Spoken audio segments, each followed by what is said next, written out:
Students ఈరోజు ఈ video ద్వారా చాలా ఇంపార్టెంట్ అయిన concept Wheatstone bridge balancing condition for Wheatstone బ్రిడ్జ్ని డిరైవ్ చేయడం గురించి డిస్కస్ చేద్దాం. సో దాన్ని డిస్కస్ చేయబోయే ముందర ఫస్ట్ మనకు వీట్ స్టోన్ బ్రిడ్జ్ అంటే ఏంటి అనేది తెలుసుకోవాలి. వీట్ స్టోన్ బ్రిడ్జ్ అంటే ఏంటి అనేది ఫస్ట్ చెప్తాను. సో ఈ వీట్ స్టోన్ బ్రిడ్జ్ అంటే ఏంటి అని చెప్పిన తర్వాత ఈ వీట్ స్టోన్ బ్రిడ్జ్ గురించి డిస్కస్ చేద్దాం. Wheatstone bridge consists of 4 resistors. Wheatstone బ్రిడ్జ్లో ఏముంటాయి అంటే 4 రెసిస్టర్స్ ఉంటాయి. సో ఆ 4 రెసిస్టర్స్ యొక్క రెసిస్టెన్సెస్ PQRS అని అనుకుందాం. ఓకే, ఈ 4 రెసిస్టర్స్ ఎలా కనెక్ట్ అయి ఉంటాయంటే డయాగ్రామ్లో చూపబడిన విధంగా కనెక్ట్ అయి ఉంటాయి. సో 1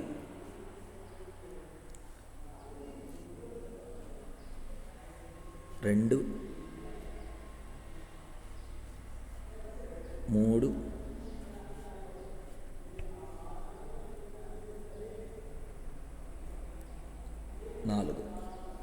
4 రెసిస్టర్స్ ఇలా కనెక్ట్ అయి ఉంటాయి. వీటి పేర్లు ఏమని చెప్పాను? ఈ 4 రెసిస్టర్స్ యొక్క రెసిస్టెన్సెస్ ఎంత అని చెప్పాను? ఒక రెసిస్టెన్స్ వాల్యూ వచ్చేసి P, ఇంకో దానిది Q, ఇంకో దానిది R, ఇంకో దానిది S అని చెప్పాను. ఈ 4 రెసిస్టర్స్లో మనకు 4 జంక్షన్స్ ఉన్నాయి. ఆ 4 జంక్షన్స్కి ఇక్కడ పేర్లు పెడతాను, సే ABCD అని. సో ఫస్ట్ PRలు మీట్ అయ్యేటటువంటి పాయింట్ A అనుకుంటాను, PQలు మీట్ అయ్యే పాయింట్ B అని అనుకుంటాను, QSలు మీట్ అయ్యే పాయింట్ C అని అనుకుంటాను, అలాగే RSలు మీట్ అయ్యే పాయింట్ వచ్చేసి D అని అనుకుంటాను. మనకు 2 ఆపోజిట్ ఎండ్స్ని ఒక గ్యాల్వనోమీటర్కి కనెక్ట్ చేస్తాం. గ్యాల్వనోమీటర్ అనేది ఏంటి? Galvanometer is a device used to find the whether current is flowing through the circuit or not. మనకు గ్యాల్వనోమీటర్ అనేది ఎందుకు వాడతాము అంటే మనకు సర్క్యూట్ గుండా కరెంట్ అనేది ఫ్లో అవుతుందా లేదా అని తెలుసుకునే దానికి వాడతాం. ఈ గ్యాల్వనోమీటర్ యొక్క internal resistance suppose capital G అని అనుకుందాం. Let capital G is the internal resistance of the galvanometer. Let the other 2 free opposite ends are connected to the battery అని అనుకుందాం. ఈ మిగతా 2 ఎండ్స్ ఉన్నాయి, 2 పాయింట్స్ ఉన్నాయి కదా ఏసీలు. ఆ ఏసీలు వచ్చేసి ఒక బ్యాటరీకి కనెక్ట్ అయి ఉన్నాయి అని అనుకుందాం. సపోజ్ వెన్ బ్యాటరీ ఈ switch on let I current flows through it. దీని గుండా I కరెంట్ ఫ్లో అవుతుంది అని అనుకుందాం. దాని గుండా ఎంత కరెంట్ ఫ్లో అవుతుంది అనుకుందాం? I కరెంట్ ఫ్లో అవుతుంది అనుకుందాం. మనకు ఫస్ట్ P రెసిస్టెన్స్ కలిగిన రెసిస్టర్ గుండా I1 కరెంట్ ఫ్లో అవుతుంది అనుకుందాం. ఎంత కరెంటు? I1 కరెంట్ ఫ్లో అవుతుంది అనుకుందాం. R గుండా I2 కరెంట్ ఫ్లో అవుతుంది అనుకుందాం. R గుండా I2 కరెంట్ ఫ్లో అవుతుంది అనుకుందాం. సో I1 కరెంటు P గుండా పాస్ అయ్యి B దగ్గరికి వచ్చేసరికి మళ్ళీ స్ప్లిట్ అవుతుంది. సో Q గుండా I3 కరెంట్ ఫ్లో అవుతుంది అనుకుందాం. Q గుండా I3. అలాగే గ్యాల్వనోమీటర్ గుండా IG కరెంట్ ఫ్లో అవుతుంది అనుకుందాం. గ్యాల్వనోమీటర్ గుండా IG కరెంట్ ఫ్లో అవుతుంది అనుకుందాం. మనకు R గుండా ఎంత కరెంట్ ఫ్లో అవుతుంది? I2. ఈ I2 కరెంట్ వచ్చేసి మనకు S గుండా I2 కరెంటే ఫ్లో అవుతుందంటే లేదు, I2 కరెంటు తర్వాత గ్యాల్వనోమీటర్ గుండా ఫ్లో అయ్యేటటువంటి IG కరెంట్, ఈ రెండు కలిసి సపోజ్ S గుండా I4 కరెంట్ ఫ్లో అవుతుంది అనుకుందాం. S గుండా I4 కరెంట్ ఫ్లో అవుతుంది అనుకుందాం. So let I4 is the current passing through the. So ఇది I4 కరెంట్ ఫ్లో అవుతుంది అనుకుందాం. ఓకేనా? సో ఇక్కడ I4ని కొద్దిగా నేను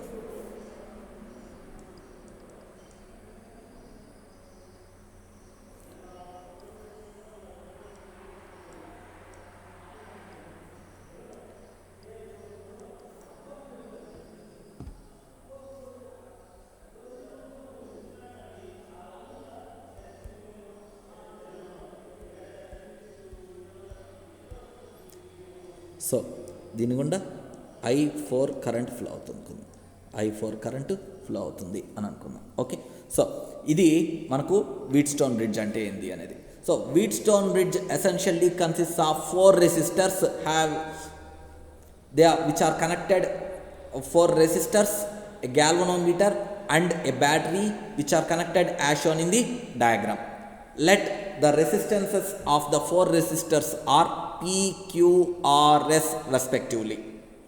let I1 I2 I1 is the current passing through the resistor P, I3 is the current passing through the resistor Q, I2 is the current passing through the resistor R, and I4 is the current passing through the resistor S. Capital G is the internal resistance of the galvanometer and Ig is the current passing through the resistor. Now we will derive the equation for the balancing condition. Balancing కండిషన్కి equation derive చేద్దాం. అసలు balancing condition అంటే ఏంటి అనేది నేను మళ్ళీ చెప్తాను. ఇక్కడ గ్యాల్వనోమీటర్ అంటే ఏంటి అనేది చెప్తాను. Galvanometer is used to find the whether current is passing through the circuit or not, if passing in which direction it is passing అనేది అనమాట. అంటే గ్యాల్వనోమీటర్ ఎందుకు ఉపయోగిస్తాము అని అంటే మనకు సర్క్యూట్ గుండా కరెంట్ ఫ్లో అవుతుందా లేదా అని తెలుసుకునేదానికి, ఫ్లో అయితే ఏ డైరెక్షన్లో పాస్ అవుతుంది అని తెలుసుకునేదానికి, ఫ్లో అయితే ఏ డైరెక్షన్లో పాస్ అవుతుంది అని తెలుసుకునేదానికి మనం ఈ గ్యాల్వనోమీటర్ని వాడతాం అన్నమాట. ఓకే, సో మనకు first Kirchhoff's first law use చేస్తాం. కిర్కాఫ్స్ ఫస్ట్ లా ఏమని చెప్పాను, ఒకటి Kirchhoff's law is also called as current law. ఎందుకు అంటే కరెంట్స్ గురించి మాట్లాడతాం కాబట్టి. It is also called as junction law, ఎందుకంటే జంక్షన్ దగ్గర అప్లై చేస్తాం కాబట్టి. సో నేను ఇక్కడ ఏం చేస్తాను అంటే I will apply the Kirchhoff's first law at junction B and at junction D. Junction B దగ్గర చూడండి, జంక్షన్ బి దగ్గర ఇక్కడ, అలాగే జంక్షన్ డి దగ్గర ఇక్కడ నేను ఏం అప్లై చేస్తాను, కిర్కాఫ్స్ ఫస్ట్ లా అప్లై చేస్తాను. జంక్షన్ బి దగ్గర ఎన్ని కరెంట్స్ ఉన్నాయి, 3 కరెంట్స్ ఉన్నాయి, I1, IG, I3. ఇక్కడ 3 కరెంట్స్ ఉన్నాయి. ఒకటి I2 ఆర్ నుంచి వచ్చేది, ఇంకోటి IG గ్యాల్వనోమీటర్ నుంచి వచ్చేది, I4 ఎస్ గుండా ఫ్లో అయ్యేది. సో మనము at point B, at junction B and at junction D మనం ఏం చేద్దాము, ఈ కిర్కాఫ్స్ ఫస్ట్ లాని అప్లై చేద్దాం. So applying Kirchhoff's first law at junction B.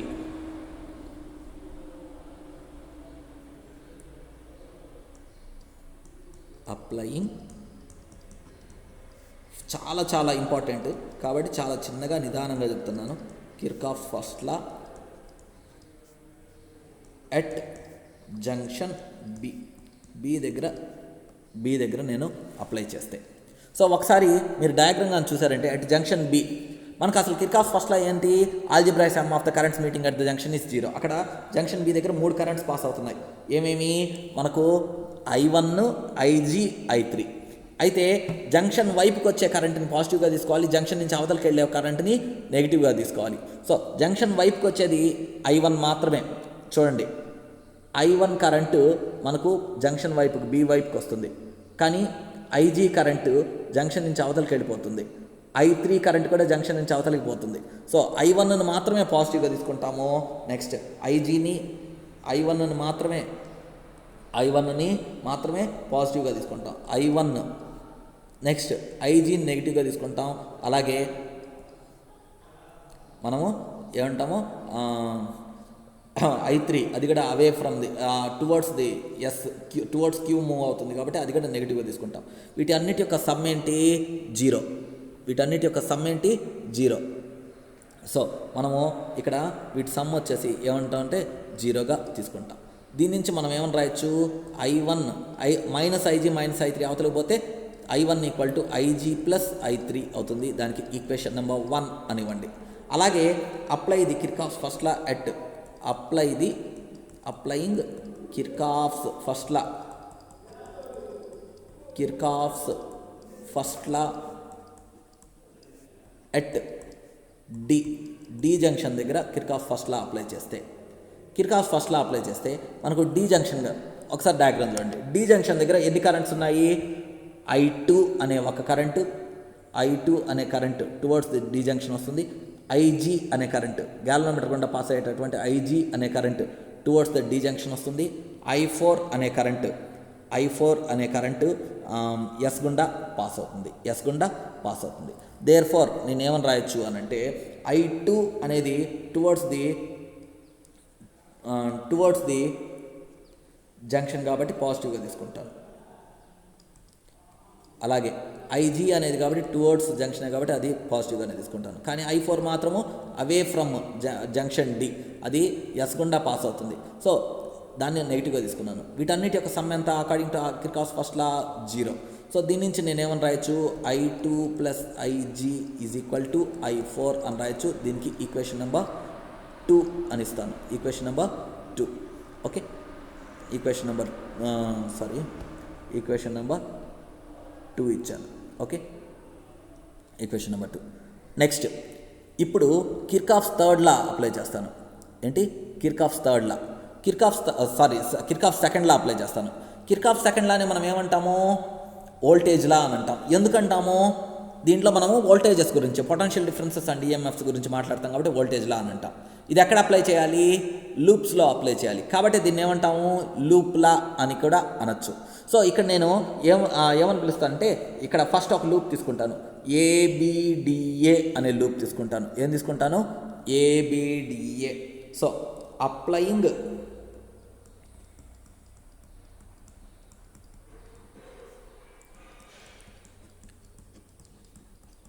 Kirchhoff's second law to the loop ABDA లూప్కి అప్లై చేశాను అనుకోండి. ఏబిడిఏ లూప్కి అప్లై చేస్తే మనం అప్పుడు చూడండి, అసలు ఏ నుంచి బీకి వెళ్ళేటప్పుడు ఏమున్నాయి, రెసిస్టర్ ఉంది, ఒక్క రెసిస్టర్ ఉంది. ఆ రెసిస్టర్ యొక్క రెసిస్టెన్స్ ఎంత, పి. ఆ రెసిస్టర్ యొక్క రెసిస్టెన్స్ ఎంత, పి. ఎంత కరెంట్ ఫ్లో అవుతుంది, I1 కరెంట్ ఫ్లో అవుతుంది. పొటెన్షియల్ డిఫరెన్స్కి ఫార్ములా ఏంటి, V is equal to IR. I అంటే ఎంత, కరెంట్ I1, రెసిస్టర్ యొక్క రెసిస్టెన్స్ ఎంత, P. సో పొటెన్షియల్ డిఫరెన్స్ ఎంత, I1P. సో మనకు ఇక్కడ potential difference across the first resistor P ఎంత, I1P. సో మనకి ఇక్కడ తీసుకునే లూప్ ఏంటి, ABDA. ఏబిలో పొటెన్షియల్ డిఫరెన్స్ I1P, బీడీలో పొటెన్షియల్ డిఫరెన్స్ ఎంత, current into resistance, current IG, resistance capital G. So potential difference IG capital G. Next D నుంచి A మధ్యలో పొటెన్షియల్ డిఫరెన్స్ ఎంత, I2 into capital R. I2 అనేది current, R అనేది resistance. So I2R. అయితే మనకి ఇంకొకటి, ఎప్పుడు పొటెన్షియల్ డిఫరెన్స్ పాజిటివ్గా తీసుకోవాలి, నెగిటివ్గా తీసుకోవాలి. ఎప్పుడు పాజిటివ్గా తీసుకోవాలి, ఎప్పుడు నెగిటివ్గా తీసుకోవాలని చెప్పాను. If you are moving in the direction of current, then we have to take the potential difference as negative. Opposite డైరెక్షన్లో మూవ్ అవుతూ ఉంటే పాజిటివ్గా తీసుకోవాలి అని చెప్పాను. దేర్ఫోర్ ఇక్కడ మనకు పొటెన్షియల్ డిఫరెన్స్ ఎంత అంటే -I1P. ఏ నుంచి మనకి ఇక్కడ లూప్ ఏం తీసుకున్నాం, ABDA. ఏబి మధ్యలో ఒకే ఒక రెసిస్టర్ ఉంది, పొటెన్షియల్ డిఫరెన్స్ I1P. ఆపోజిట్ మనం in the same direction move అవుతున్నాం కాబట్టి -I1P. తర్వాత బి నుంచి డి మధ్యలో గ్యాల్వనోమీటర్ యొక్క resistance capital G, current IG. So potential difference IG capital G. So అక్కడికంటే సేమ్ డైరెక్షన్లో మూవ్ అవుతున్నాం కాబట్టి నెగిటివ్ తీసుకుంటాం, IG క్యాపిటల్ G. తర్వాత BD అయిపోయింది. డి నుంచి ఏ మధ్యలో ఒక రెసిస్టర్ ఉంది, ఆ రెసిస్టర్ యొక్క వాల్యూ R. దాని గుండా ఫ్లో అయ్యే కరెంట్ వచ్చేసి I2. సో మనకు కరెంట్ వచ్చే డైరెక్షన్కి ఆపోజిట్ డైరెక్షన్లో కరెంట్ వచ్చేసి ఏ నుంచి డి డైరెక్షన్లో మూవ్ అవుతుంది, మనం మాత్రం డి నుంచి ఏ డైరెక్షన్లో పోతున్నాం కాబట్టి మనం కరెంట్ ఇక్కడ పొటెన్షియల్ డిఫరెన్స్ని పాజిటివ్గా తీసుకుంటాం. I2 capital R equal to 0. ఇప్పుడు ఈ నెగిటివ్ సైన్ ఉండే అన్ని అవతలకి పంపించి వాటిని ఫస్ట్ రాశాను అనుకోండి, నాకేమవుతుంది, నాకు ఈక్వేషన్ ఏమవుతుంది అని అంటే,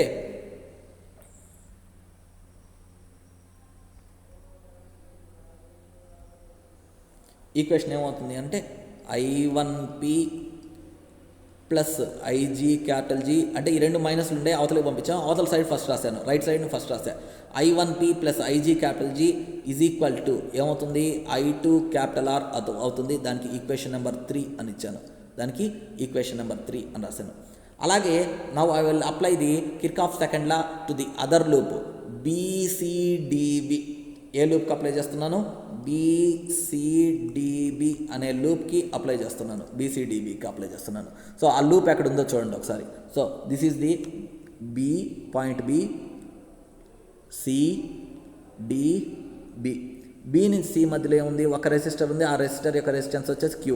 దాని గుండా ఫ్లో అయ్యే కరెంట్ ఎంత, I3. సో పొటెన్షియల్ డిఫరెన్స్ ఎంత, I3Q. సో మనం బి నుంచి సికి పోతున్నామంటే కరెంట్ అదే డైరెక్షన్లో మూవ్ అవుతుంది. సో పొటెన్షియల్ డిఫరెన్స్ I3Q అనేది నెగిటివ్గా తీసుకుంటాం.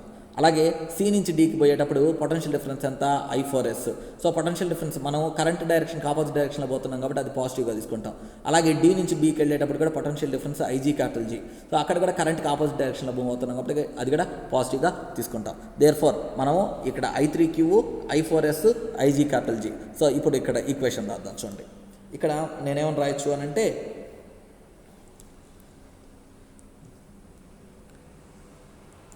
పొటెన్షియల్ డిఫరెన్స్ సేమ్ డైరెక్షన్లో మూవ్ అవుతున్నాం కాబట్టి -I3Q ప్లస్ ఆపోజిట్ మనకు సి నుంచి డీకి వెళ్ళేటప్పుడు ఆపోజిట్ డైరెక్షన్లో వస్తున్నాం కాబట్టి ప్లస్ I4S. తర్వాత డి నుంచి బీకి వెళ్ళేటప్పుడు ఆపోజిట్ కరెంట్ IG కరెంట్కి ఆపోజిట్ డైరెక్షన్లో మూవ్ అవుతున్నాం కాబట్టి పొటెన్షియల్ డిఫరెన్స్ అక్కడ కూడా పాజిటివ్గా తీసుకుంటాం. IG = 0 అని అంటాను. సో దాని నుంచి నేనేమని రాయొచ్చు అని అంటే I3Qని అవతలకి తీసుకెళ్ళి ఫస్ట్ రాస్తాను. I3Q = I4S ప్లస్ IG అని రాస్తాను. దీనికి ఈక్వేషన్ నెంబరు 4 అని రాస్తాను. దానికి ఈక్వేషన్ నెంబర్ వచ్చేసి ఏమని రాస్తానంటే 4 అని ఇస్తా. ఈక్వేషన్ నెంబర్ 4 అని ఇచ్చా. సో ఇప్పుడు చూడండి. సో ఈక్వేషన్ 1 రాసాం, ఈక్వేషన్ 2 రాసాం, ఈక్వేషన్ 3 రాసాం, ఈక్వేషన్ 4 రాసాం. సో ఇప్పుడు అసలు ఈ డెరివేషన్ అంతా ఎందుకు చేసేది? టు డిరైవ్ ది బ్యాలెన్సింగ్ కండిషన్ని డిరైవ్ చేసే దానికోసం యూస్ చేస్తున్నాం. అసలు బ్యాలెన్సింగ్ కండిషన్ అంటే ఏంటి అని అంటే Wheatstone is said to be balanced if there is no flow of current through the galvanometer. Galvanometer గుండా కరెంట్ అనేది ఫ్లో అవ్వకపోతే Wheatstone బ్రిడ్జ్ అనేది బ్యాలెన్స్ అయింది అని అంట. గ్యాల్వనోమీటర్ గుండా కరెంట్ ఫ్లో అవ్వలేదు అంటే ఏంది? The value of current through the galvanometer IG = 0. So bridge is set to be balanced. Bridge is said to be balanced if current bridge is said to be balanced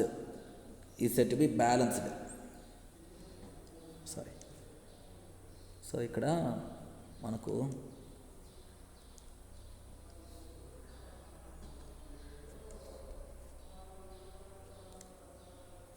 bridge is said to be balanced if current through the galvanometer is 0. అంటే ఏంది? That is IG value వచ్చేసి 0. IG value 0 అయితే first equation ఏమవుతుంది? First equation ఏంటి అసలు చూడండి. First equation I1 = IG + I3. IG value 0 అయితే first equation ఏమవుతుంది? I1 = I3 అవుతుంది. అలాగే సెకండ్ ఈక్వేషన్ ఏమవుతుంది? సెకండ్ ఈక్వేషన్ వచ్చేసి I2 + IG = I4. IG value 0 అయితే I2 = I4 అవుతుంది. సో ఫస్ట్ ఈక్వేషన్ ఏమని రాయొచ్చు అంటే I1 = I3 అని రాయొచ్చు. సో ఫస్ట్ ఈక్వేషన్ని ఏమని రాయొచ్చు అంటే I1 = I3 అని రాయొచ్చు. దీనికి ఈక్వేషన్ నెంబర్ 5 అని ఇస్తాను. నెక్స్ట్ సెకండ్ ఈక్వేషన్ని ఏమని రాయొచ్చు అంటే సెకండ్ ఈక్వేషన్ నుంచి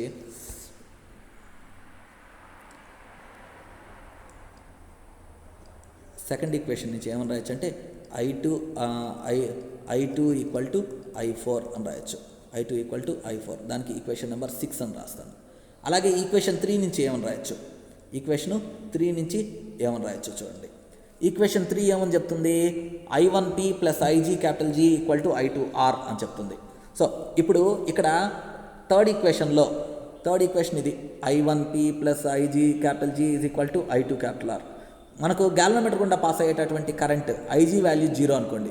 0 × ఎనీథింగ్ 0 అయిపోతుంది. దేర్ఫోర్ అప్పుడు ఏం మిగులుతుంది? I1P = I2R అవుతుంది. దేర్ఫోర్ నేను థర్డ్ ఈక్వేషన్ నుంచి ఏమని రాయొచ్చు అంటే నెక్స్ట్ స్లైడ్లో రాస్తాను. ఈక్వేషన్ 3 నుంచి ఏమని రాయొచ్చు అంటే I1P = I3R అవుతుంది. దీనికి ఈక్వేషన్ 7 అని ఇస్తాను. నెక్స్ట్ అలాగే ఫోర్త్ ఈక్వేషన్ ఏమవుతుంది? ఫోర్త్ ఈక్వేషన్ ఏంటి? I3Q = I4S + IG. IG value 0 అయితే I3Q = I4S అవుతుంది. సో ఇక్కడ ఫోర్త్ ఈక్వేషన్ నుంచి నేనేం రాయొచ్చు అంటే I3Q is equal to I4S అవుతుంది. దానికి ఈక్వేషన్ నెంబర్ 8 అవుతుంది. ఓకే. సో ఇక్కడ ఒక్క నిమిషము. బీసీడీబీ లూప్లో I3Q ఈక్వల్ టు I4S అవుతుంది. సో ఇదైంది. I3Q equal to I4S. ఇప్పుడు ఈక్వేషన్ నెంబర్ 7 డివైడ్ బై 8 చేస్తాను. So I will divide the equation 7 with 8 and then I will write what will happen. I1P divided by I3Q equal to I2R divide by I4S. ఎందుకు అనంటే ఇక్కడ ఏదో తప్పు చేసినట్టున్నాను. ఇక్కడ I1P plus third equation కానీ చూసామంటే I1P plus IG capital G equal to I2R. IG value 0 చేసేస్తే థర్డ్ ఈక్వేషన్ నుంచి రాసే equation I1P equal to I2R అని రాయాలి. సో ఇక్కడ నేనేం చేస్తానంటే I1P బదులు I2R అని రాస్తా. సో ఇక్కడ ఒక్కసారి కొద్దిగా జస్ట్ బేర్ విత్ మీ, అక్కడ I2R అని రాసా. సో ఇది. సో ఇప్పుడు సరిపోయింది. ఇప్పుడు ఈక్వేషన్ 5-6 చూడండి. ఈక్వేషన్ 5లో ఏం రాయొచ్చు? I1 బదులు I3 అని రాయొచ్చు, I2 బదులు I4 అని రాయొచ్చు. నేను I1 ఎక్కడున్నా కానీ I3తో రీప్లేస్ చేస్తా, I2 ఎక్కడున్నా I4తో రీప్లేస్ చేస్తా. సో I1 ఎక్కడున్నా I3తో రీప్లేస్ చేస్తా. అప్పుడు ఈ ఈక్వేషన్ ఏమవుతుంది? దీని నుంచి మనం ఏమని రాయొచ్చు అంటే I1 ఎక్కడున్నా I3తో రీప్లేస్ చేస్తా. So I3P divide by I3Q equal to I2 ఎక్కడున్నా కానీ I4తో రీప్లేస్ చేస్తా. అప్పుడు I4R డివైడ్ బై I4S అయింది. So I3 cancel, I4 cancel. Therefore నాకేం మిగిలింది? సో ఇక్కడ నాకు ఇంకేం మిగిలింది అని అంటే P/Q ఈక్వల్ టు R/S మిగిలింది. సో ఏం మిగిలింది? P/Q ఈక్వల్ టు R/S మిగిలింది. దీన్నే మనం ఏమంటాం అంటే balancing condition for Wheatstone bridge అని అంటాం. So balancing condition for Wheatstone bridge అని అంటాం. సో ఈ balancing condition for balancing condition for Wheatstone bridge derivation అనేది చాలా చాలా చాలా చాలా ఇంపార్టెంట్. అక్కడ PQRSలో ఏంది అని అంటే resistances of the 4 resistors connected in the Wheatstone bridge అవుతుంది. Okay. So this is about the Kirchhoff's laws and ఇది చాలా చాలా చాలా ఇంపార్టెంట్. ఓన్లీ వీట్స్టోన్ బ్రిడ్జ్లో బ్యాలెన్సింగ్ కండిషన్ డెరివేషన్ కానీ అడిగితే 4 మార్క్స్కి అడుగుతారు. కిర్కాఫ్స్ లాస్ తోటి కలిపితే అడిగితే 8 మార్క్స్కి అడుగుతారు. సో ఈ కరెంట్ ఎలక్ట్రిసిటీ చాప్టర్లో 3 8 మార్క్స్ క్వశ్చన్స్ ఉన్నాయి. ఆ మూడిట్లో ఒకటి అడిగేదానికి ఛాన్స్ ఎక్కువ ఉంటుంది. జనరల్గా 90% ఈ క్వశ్చన్ని అడుగుతూ ఉంటారు. ఎగ్జామ్ పాయింట్ ఆఫ్ వ్యూలో ఇది చాలా చాలా ఇంపార్టెంట్. సో ఈసారి మీకు కాలేజ్ సరిగ్గా జరగట్లేదు కాబట్టి ఫైనల్ ఎగ్జామ్స్లో మీకు ఇదే క్వశ్చన్ అడిగేదానికి ఛాన్స్ ఎక్కువగా ఉంటుందని నేను అనుకుంటున్నాను. ఓకే. సో కాబట్టి ఈ వీడియోని 1కి 10 సార్లు చూడండి. ఏదైనా అర్థం కాకపోతే అడగండి. సో ప్రాక్టీస్ చేయండి బాగా. పర్టికులర్గా బైపీసీ వాళ్ళు డోంట్ బై హార్ట్ చేసి చదవకండి. ఓకే. Thank you.